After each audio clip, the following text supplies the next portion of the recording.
पन्नों की दास्तां।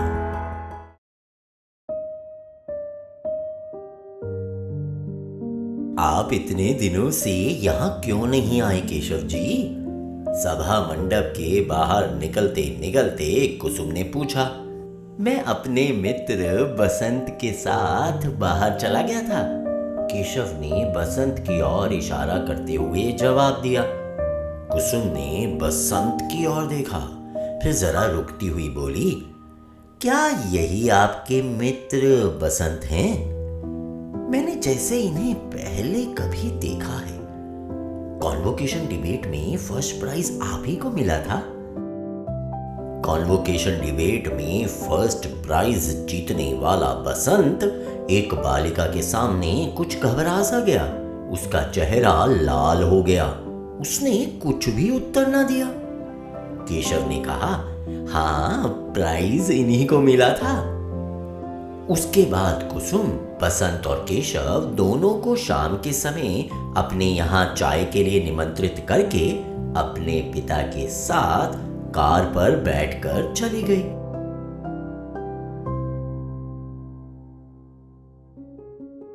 कुसुम कुमारी अपने माता पिता की इकलौती कन्या है। इलाहाबाद के जॉर्ज टाउन में जहां शहर के धनी मानी व्यक्तियों के बंगले हैं, वहीं कुसुम के पिता की एक विशाल कोठी है। शहर के प्रमुख धनी व्यक्तियों में उनकी गणना है। उनके पास मोटर है, गाड़ी है और भी ना जाने क्या क्या है। 10-5 नौकर सदा उनके घर पर काम किया करते हैं। घर पर बैठे बैठे केवल लेन देन से ही उन्हें 600-700 रुपए की मासिक आमदनी हो जाती है। कुसुम ही उनकी एकमात्र संतान है, जो वहीं गर्ल्स स्कूल में मैट्रिक में पढ़ती है। केशव कुसुम का पड़ोसी है, यूनिवर्सिटी में बीए का विद्यार्थी है। बसंत केशव का सहपाठी है। वो अपने मामा के साथ अहियापुर में रहता है। बसंत के माता पिता बचपन में ही मर चुके हैं और तभी से बसंत अपने मामा का आश्रित है। बसंत पढ़ने लिखने में कुशाग्र बुद्धि है, सदाचारी, सरल स्वभाव और मिलनसार है। इसलिए शिक्षक उसे चाहते हैं और सहपाठी उसका आदर करते हैं। शाम को केशव के आग्रह से बसंत कुसुम के घर पर आया तो जरूर था, किंतु उसे वहां बात बात में संकोच मालूम हो रहा था। जब कुसुम उन्हें लेकर मखमली सीढ़ियों पर से ऊपर अपने ड्राइंग रूम में जाने लगी, तब बसंत ने अपने पैरों की ओर देखा। जहां कुसुम के कमल सरीखे मुलायम पैर पड़ रहे थे, वहीं अपने धूल भरे पैरों को रखने में उसको कुछ अटपटा सा लगा। कमरे में पहुंचकर वहां की विभूतियों को देखकर बसंत भौंचक्का रह गया। ऐश्वर्य के प्रकाश में उसे अपनी दशा और भी हीन मालूम होने लगी। उस वातावरण के योग्य अपने को ना समझकर उसे कष्ट हो रहा था। वो बार बार सोचता था कि मैं नाहक ही यहां आया। कुसुम अद्वितीय सुंदरी थी। उसकी शिक्षा और व्यवहारिक ज्ञान ने सोने में सुहागे का सा काम कर दिया था। उसके शरीर पर आभूषणों का विशेष आडंबर ना था। वो लाल किनारी की एक साफ साड़ी पहने थी, जो उसकी कांति से मिलकर और भी उज्जवल मालूम हो रही थी। कुसुम का व्यवहार बड़ा शिष्ट था। उसकी वाणी में संगीत का सा माधुर्य था। वो चतुर चितेरे के चित्र की तरह मनोहर, कुशल शिल्पी की कृति की तरह त्रुटि रहित और सुकवि की कल्पना की तरह सुंदर थी।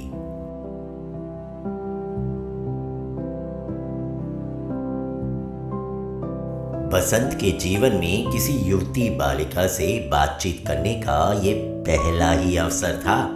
उसने कुसुम की ओर एक बार देखा और फिर उसकी आंखें ऊपर ना उठ सकी। कुसुम ने चांदी के से सुंदर प्यालों में चाय बनाकर टेबल पर रखी। तश्तरियों में जलपान के लिए फल और मिठाइयां सजा दी। बसंत स्वभाव से ही शिष्ट था, किंतु आज वो साधारण शिष्टाचार की बातें करना भी भूल गया और उसने चुपचाप चाय पीना शुरू कर दिया। कुसुम यदि कोई बात पूछती तो बसंत का चेहरा अकारण ही लाल हो जाता और उसका हृदय इस प्रकार धड़कने लगता जैसे वो किसी कठिन परीक्षक के सामने बैठा हो। चाय पीते पीते भी उसका गला सूख जाता था और सिवा हाँ या ना कि वो कुछ ना बोल सकता था। इंटर यूनिवर्सिटी डिबेट में जाकर बनारस से अपने कॉलेज के लिए शील्ड जीत लाना बसंत के लिए उतना कठिन ना था जितना कठिन आज उसे साधारण बातचीत करना मालूम हो रहा था। वो अपनी दशा पर स्वयं हैरान था और उसे अपने अचानक मौन पर आश्चर्य हो रहा था। केशव के आग्रह पर जब कुसुम ने सितार पर यमन कल्याण बजाकर सुनाया तो बसंत ने कहा, आप तो संगीत में भी बड़ी प्रवीण हैं। ये सुनकर कुसुम ने जरा हंसकर कहा, आप तो मुझे बनाते हैं, अभी तो मुझे अच्छी तरह बजाना भी नहीं आता। ये सुनकर बसंत को अपना वाक्य मूर्खतापूर्ण लगने लगा और उसे अपनी उक्ति में केवल व्यंग का ही आभास मालूम पड़ा। बसंत बहुत देर बाद बोला था और अब बोलने के बाद अपने को धिक्कार रहा था।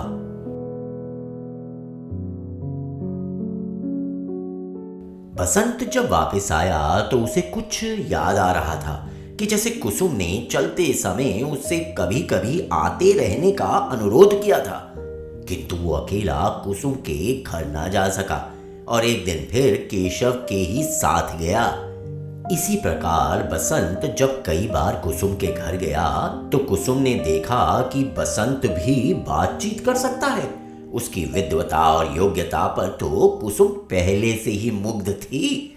अब उसकी मर्यादित सीमा के अंदर बातचीत और व्यवहारिक ज्ञान को देखकर कुसुम की श्रद्धा और बढ़ गई। अन्य नवयुवकों की तरह बसंत चंचल नहीं था। उसकी बातचीत, हंसी मजाक सब सीमा के बाहर ना जाते थे। कुसुम ने बसंत से अंग्रेजी पढ़ाने के लिए आग्रह किया, जिसे बसंत ने स्वीकार कर लिया और इसी प्रकार धीरे धीरे कुसुम और बसंत की दोस्ती बढ़ने लगी। कुसुम से मिलने के पहले बसंत ने उसके विषय में जो धारणा बना रखी थी कि धनवान पिता की अकेली कन्या जरूर घमंडी होगी, वो निर्मूल हो गई। अब उसे कुसुम के पास जाने की सदा इच्छा बनी रहती थी। सवेरे से ही वो शाम होने की बाट देखा करता। अपनी दशा पर उसे स्वयं आश्चर्य था।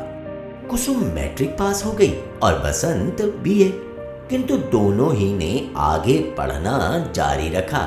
बसंत अब भी कभी कभी कुसुम के घर आया करता था।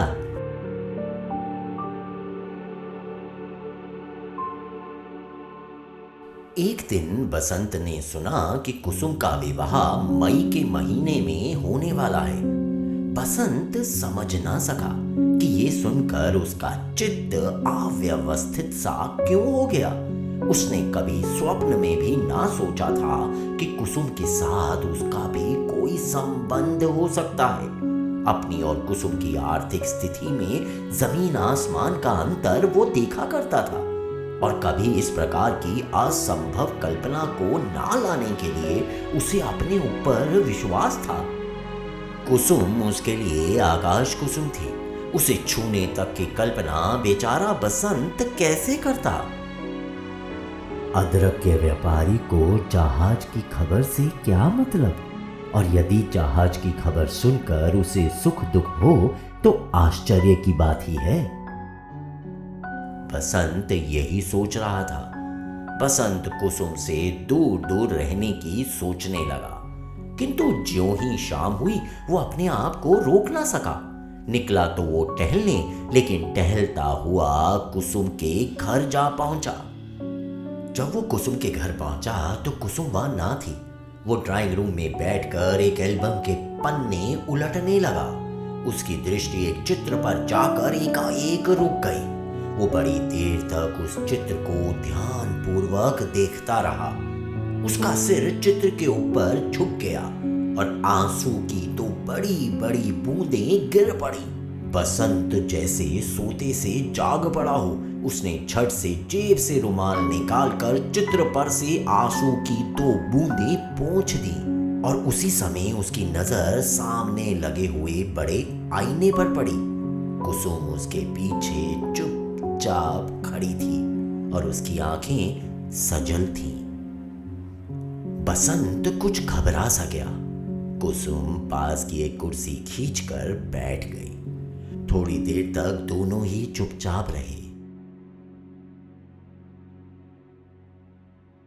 आखिर कुसुम ने ही कुछ देर बाद इस शांति को भंग करते हुए कहा, बसंत बाबू, अब तो बहुत देर हो चुकी है। बसंत ने कहा, जो कुछ हुआ ठीक ही हुआ है।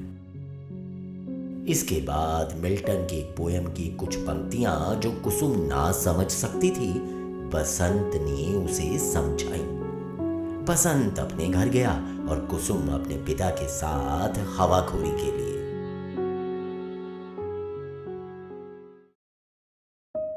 गर्मी की छुट्टी में बसंत को एक लाल लिफाफे में कुसुम की शादी का निमंत्रण पत्र मिला और कुछ दिन बाद उसने ये सुना कि कुसुम का विवाह एक धनी मानी जमींदार के यहाँ सकुशल हो गया। कुसुम का पढ़ना लिखना बंद हो गया और साथ ही बंद हो गया बसंत का उसके यहाँ का आना जाना। बसंत को अब मालूम हुआ कि उसका हृदय उससे छिप छिप कर कुसुम को कितना चाहने लगा था। कुसुम को अपनाने की लालसा भी उसके हृदय में दबी हुई थी। अपने हृदय के इस विश्लेषण पर बसंत को आश्चर्य हुआ। ये इच्छाएं कब उसके हृदय में आई, ऐसा उसे स्पष्ट भाव से स्मरण नहीं आया। उसे अपने ऊपर और अपनी बुद्धि पर विश्वास था, किंतु हृदय बुद्धि और तर्क को धोखा देकर मनुष्य को किस प्रकार असंभव कल्पना की ओर प्रेरित कर सकता है, बसंत ने आज जाना। उसने सोचा, यदि मैं सचमुच कुसुम को प्यार करता था तो मैंने कुसुम से ये बात क्यों नहीं कही। यदि उसे अपनाने की इच्छा मेरे हृदय में थी तो उसे मैंने कभी प्रकट क्यों नहीं किया। वो अपने प्रश्नों पर आप ही निरुत्तर हो जाता था। फिर उसने बार बार यही सोचा कि उसने सदा ही कुसुम से प्यार किया है और हृदय से प्यार किया है। तब क्या कुसुम भी उससे प्यार करती थी? शायद हां या नहीं। बसंत कुछ निश्चय ना कर सका, किंतु तर्क की शुष्क विवेचना में उस दिन की कुसुम की सजल आंखें डूबते हुए को तिनके के सहारे की तरह बसंत को मालूम हुई।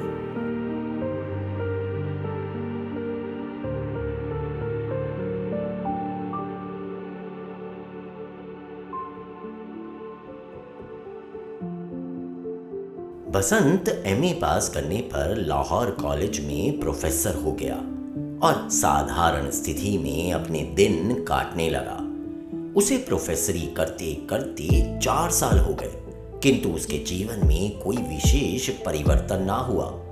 उसके मामा ने उसके विवाह के लिए 2-4 बार कहा भी, किंतु बसंत ने टाल दिया।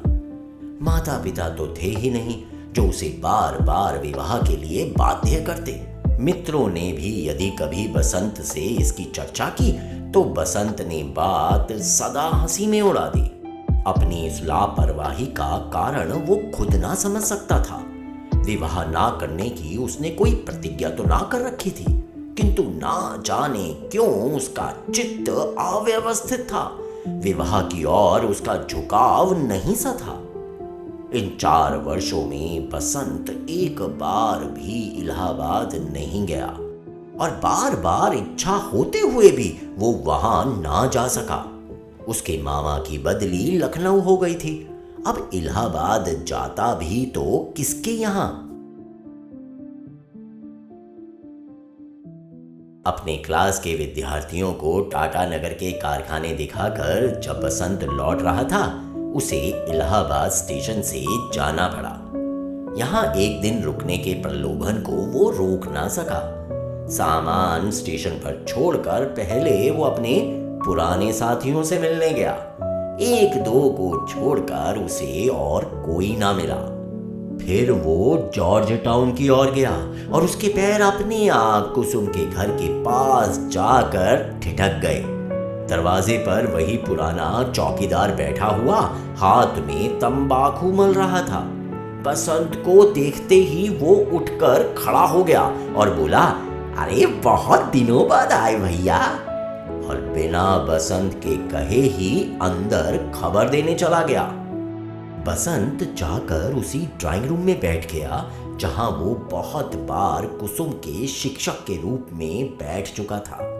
इन 4 वर्षों में कुसुम और बसंत के बीच किसी प्रकार का कोई पत्र व्यवहार नहीं हुआ था और ना उन्हें एक दूसरे के विषय में कुछ मालूम था। बसंत सोच रहा था कि इतने दिनों के बाद कुसुम ना जाने किस भाव से मिलती है, कैसा स्वागत करती है, उसका आना उसे अच्छा भी लगता है या नहीं, कौन जाने। इतने ही में बिना किनारे की एक सफेद खादी की साड़ी पहने कुसुम ड्राइंग रूम में आई। बसंत ने बड़े ही नम्र भाव से उठकर अभिवादन किया। क्यों, क्या कुसुम को इतनी जल्दी भूल गए हो जो अपरिचित की तरह शिष्टाचार करते हो बसंत बाबू? कुसुम ने हल्की मुस्कुराहट के साथ कहा। बसंत का ध्यान इस ओर ना था। वो चकित दृष्टि से कुसुम के सादे पहनावे को देख रहा था। सौभाग्य के कोई चिन्ह ना थे, ना तो हाथ में चूड़ी, ना माथे पर सिंदूर की बिंदी। विधाता, तो क्या कुसुम विधवा हो चुकी है? किंतु बसंत का हृदय इस बात को मानने के लिए तैयार ही ना होता था। क्या सोच रहे हो बसंत बाबू? कुसुम ने फिर पूछा। बसंत जैसे चौंक पड़ा और बोला, कुछ तो नहीं, वैसे ही देख रहा था कि। कुसुम ने बात काट कर कहा, आप मेरी तरफ देख रहे होंगे, किंतु इसके लिए क्या किया जाए? विधि के विधान को कौन टाल सकता है? बसंत को मालूम हुआ कि विवाह के 2 ही वर्ष बाद कुसुम विधवा हो गई। उसके पिता भी उसे अटूट संपत्ति की अधिकारिणी बनाकर 6 महीने हुए पर लोकवासी हुए। बसंत ने देखा कि विपत्तियों ने कुसुम को ज्ञान में उससे भी अधिक प्रौढ़ बना दिया है। कुसुम उम्र में बसंत से कुछ साल छोटी थी, किंतु बसंत अभी संसार सागर के इसी तट पर था और कुसुम लहरों की चपेट में आकर उस पार बसंत से बहुत दूर पहुंच गई थी। बसंत के जीवन में आशा थी और कुसुम का जीवन निराशापूर्ण था। निराशा की अंतिम सीमा शांति है। कुसुम उसी शांति का अनुभव कर रही थी। उस दिन बसंत फिर लौटकर वापस ना जा सका। कुसुम के अनुरोध से वो 2 दिन तक कुसुम का मेहमान रहा। दोनों ने परस्पर एक दूसरे के विषय में इतने दिनों का हालचाल जाना। पत्र ना लिखने की शिकायत ना तो कुसुम को थी ना बसंत को। चलते समय कुसुम ने बसंत से आग्रह किया कि यदि किसी काम से उन्हें इस ओर आना हो तो इलाहाबाद में जरूर ठहरे। कुसुम बसंत का हृदय उसकी आंखों में देख रही थी और उसे विश्वास था कि बसंत जरूर आवेगा। बसंत का स्वास्थ्य दिनों दिन बिगड़ता ही गया। कोई खास बीमारी तो ना थी, केवल 8-10 दिन तक मलेरिया ज्वर से पीड़ित रहने के बाद वो कमजोर होता गया। छुट्टी में जलवायु परिवर्तन के लिए बसंत मसूरी गया। प्रकृति के सुंदर दृश्य, यात्रियों की चहल पहल, बिजली की रोशनी, किसी भी बात से बसंत के चित्त को शांति न मिल सकी। वो सदा गंभीर और उदास रहा करता। कुसुम को वो जी से प्यार करता था। बसंत का स्वभाव और चरित्र अत्यंत उज्जवल और ऊंचा था। फिर भी जब वो ये सोचता कि कुसुम के विवाह के समय, उसके सुख के समय उसकी आंखों में आंसू आए थे और कुसुम के विधवा होने पर उसके हृदय में आशा का संचार हुआ है, तब वो अपने विचारों पर स्वयं लज्जित होता और अपने को नीच समझकर धिक्कारता। बसंत बहुत दिनों तक मसूरी में ना रह सका। देहरादून एक्सप्रेस से वो एक दिन इलाहाबाद जा पहुंचा। कुसुम के सद्व्यवहार से कुछ शांति मिली।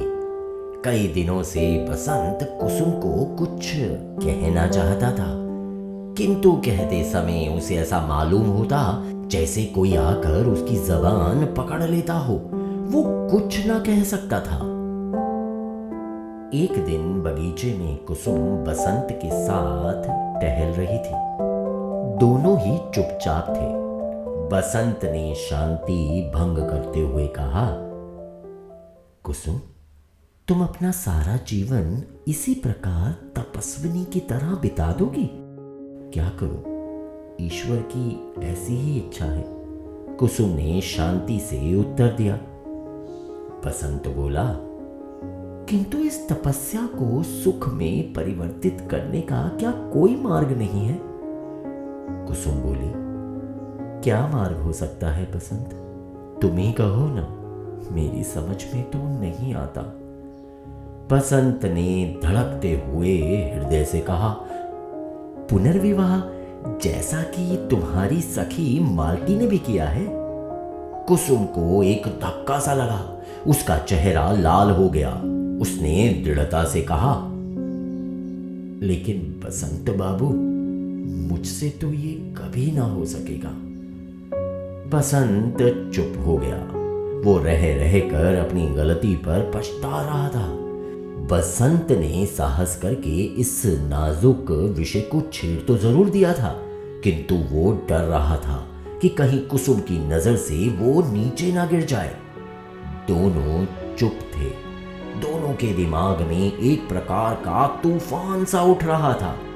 टहलते टहलते कुसुम जैसे थक कर एक संगमरमर की बेंच पर बैठ गई। उसने बसंत से भी बैठ जाने का इशारा किया। उसने कहा, बसंत, मैं तुम्हें कितना चाहती हूं, शायद तुम इसे अभी तक अच्छी तरह नहीं जान पाए हो।